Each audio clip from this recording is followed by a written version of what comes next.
Para quem ainda está respeitando a quarentena como eu e você, pelo menos assim eu espero, a companhia de um bom livro pode fazer toda a diferença durante o isolamento social. Muita gente parece que ainda não se tocou, mas a gente está vivendo um momento único na história, com a pandemia do novo coronavírus. E por isso, vale ressaltar que o melhor que a gente pode fazer para conter o avanço da Covid-19 é ficar em casa. Eu mesmo já estou isolado há 3 meses e eu pretendo ficar em casa dessa forma até quando for seguro sair. Eu sei que não tem sido fácil, eu sei que tem gente que já está afrouxando o isolamento, isso é preocupante, mas a gente precisa ter consciência e ficar em casa para que a gente não contamine outras pessoas e para que as pessoas que precisam trabalhar e fazer atividades essenciais, elas também não se contaminem, porque a gente precisa delas para que a cidade não pare. É por isso que é urgente que quem tem esse privilégio fique em casa e não corra o risco de passar a doença para outra pessoa ou se contaminar. Por isso eu sei que a leitura é um hobby para muita gente, como ela é para mim, e ela pode ajudar a gente a evitar sair de casa, pode deixar a gente mais tranquilo, pode afastar um pouco da televisão, da internet, que tem tanta notícia ruim, a gente consome tanta coisa que a gente acaba ficando um pouco com a cabeça meio que explodindo de informação num momento tão complicado que a gente está vivendo. E pensando nisso,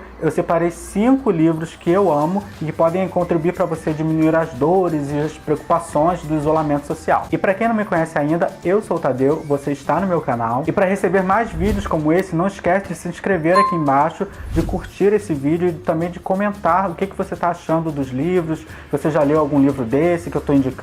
O primeiro livro da lista é A Revolução dos Bichos. O livro, escrito por George Orwell, é um dos clássicos da literatura mundial. E não é à toa que esse livro vai te fazer sair do tédio durante a quarentena. Essa fábula, ela conta a história de animais de uma granja que decidem fazer uma revolução contra os seres humanos. Essa revolução é liderada por um porco, já que os porcos eles se diziam ser os animais mais inteligentes depois dos seres humanos. Unidos, os animais conseguem expulsar os seres humanos da fazenda e administrar a vida entre eles sem serem tratados mais como escravos. Só que com o passar dos dias, os princípios dessa revolução, como todos os animais são iguais entre si, acabam se tornando falácias. E por isso surge um desentendimento entre os animais que acabam por causar a ascensão de um tirano, que faz com que a ideia da revolução acabe indo para o buraco. Esse livro, é claro, ele é uma metáfora do período histórico em que ele foi escrito, a Revolução Russa de 1917. E a história ela vai remeter sempre ao autoritarismo, ao egoísmo, à corrupção, que está sempre relacionado aos personagens históricos aos quais o livro faz referência. Aliás, esse é um livro que merece não só ser lido durante a quarentena, como ao longo da vida. É um livro que é muito cobrado durante o período escolar, ele serve para a gente poder entender a Revolução Russa, como ela aconteceu. É um livro muito rico para quem quer também trabalhar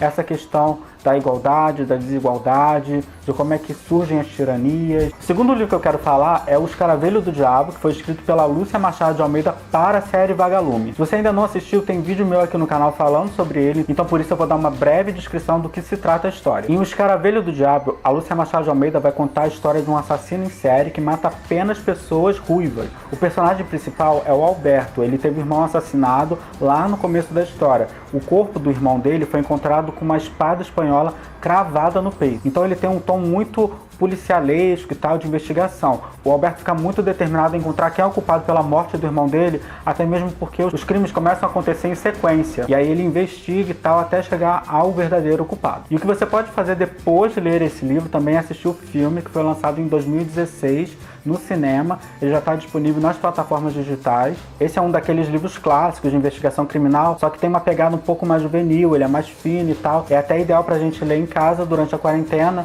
porque ele é bem fininho e ágil de ler. Você consegue terminar ele em até um dia. Eu também tenho uma playlist aqui no canal com os livros da série Vagalume que eu já resenhei. Vou deixar também um card aqui no vídeo para você conferir. O próximo livro que eu vou indicar é o Misery, escrito pelo Stephen King. Ele foi lançado no cinema como Louca Obsessão. Tem até Louca Obsessão aqui no título da capa. O livro Misery conta a história do escritor Paul Sheldon, que é muito famoso. Ele é autor de histórias de uma coleção chamada Misery. Logo no começo da história, o Paul ele termina de escrever o último capítulo de Misery, do último livro da saga, e aí ele pega o carro, vai comemorar que ele terminou de escrever finalmente o livro, quando ele sofre um acidente na estrada que está cheia de neve e fica gravemente ferido. O que ele não esperava era acordar na casa de uma enfermeira aposentada que é muito fã dos livros dele, a Annie Wilkes. Aliás, a Annie ela diz que é a fã número 1 dos livros do Paul Sheldon, que adora ele, que admira muito, que é fã demais de Misery, que ela tem toda a coleção, então ela começa a tratar ele com muito carinho, com muita devoção. Só que o que o Paul não sabe é que a Anne é uma fã maluca, obcecada por ele, e que é capaz de ir ao extremo quando ele revela o final da história de Misery. Daí por diante você tem que ler o livro para você entender do que se trata, do que eu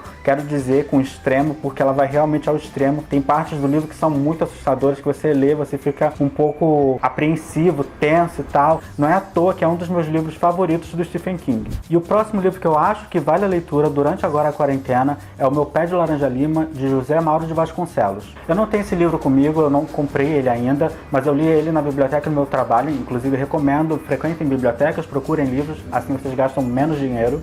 A proposta desse livro é invadir a cabeça de um menino de 6 anos de idade, o Zezé. O Zezé é um garoto pobre que vive na periferia do Rio de Janeiro com os pais e revela pra gente os seus grandes sonhos e como funciona também a sua família torta e desajustada. Aos poucos a gente vê surgir na rotina do Zezé uma amizade muito bonita entre ele e um outro personagem chamado Portuga. O Portuga é um dos personagens mais doces do livro, a gente vai descobrir isso lá pra frente, quando ele acaba se mostrando uma pessoa gentil, caridosa, que sabe ouvir o outro, que ele entende os problemas do Zezé. A gente percebe essa aproximação tão bonita que ele meio que adota o Zezé como filho pra ele e cuida dele e tal. E é claro que o Zezé também tem um outro amigo, que é o Pé de Laranja Lima, que ele ganha quando se muda pra casa nova. E na imaginação do Zezé, esse pé, ele fala, ele diz coisas pra ele transmite conhecimento, ele faz crítica, ele ri. É como se fosse um amigo de verdade que ele não tem. História que faz a gente pensar como foi a nossa infância, faz a gente lembrar como era a infância,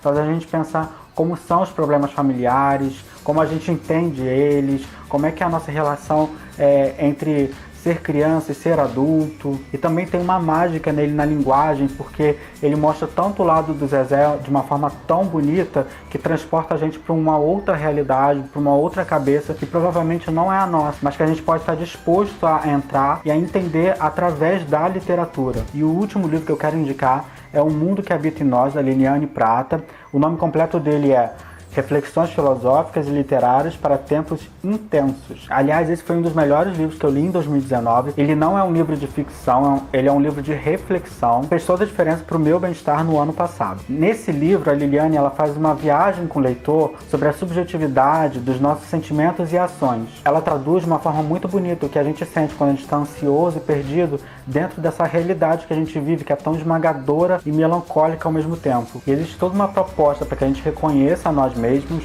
no mundo, reconheça o mundo e esteja inteiro no mundo. Esse é o tipo de leitura que coloca você não só para pensar, mas também para agir. A Liliane ela está lançando agora um livro com essas propostas de ação que se chama Amor Próprio, Amor pelo Mundo. Eu vou deixar aqui na descrição os links para você encontrar os livros dessa escritora. Bem, gente, vale lembrar que essa é uma lista meramente pessoal do meu interesse. Como eu sempre digo, a leitura não é uma obrigação, ela é um hobby, ela é uma diversão e também existem muitas outras atividades que a gente pode fazer durante a quarentena em casa. Então me conta aqui no box de comentários o que você tem feito para controlar a ansiedade e se distrair durante a quarentena. Diz também se você tem outros livros que você indicaria para as pessoas para ler em casa durante esse período de isolamento social. Também não esquece de se inscrever aqui nesse canal para você receber mais conteúdo sobre livros, televisão e outros assuntos que eu vou postando ao longo da semana. Você também é um dos leitores que gostam de apoiar escritores independentes, dá uma passada lá no meu Wattpad, o link tá na descrição do vídeo, e dá uma conferida nos contos que eu publico nessa plataforma. Por hoje é isso, até a próxima, tchau!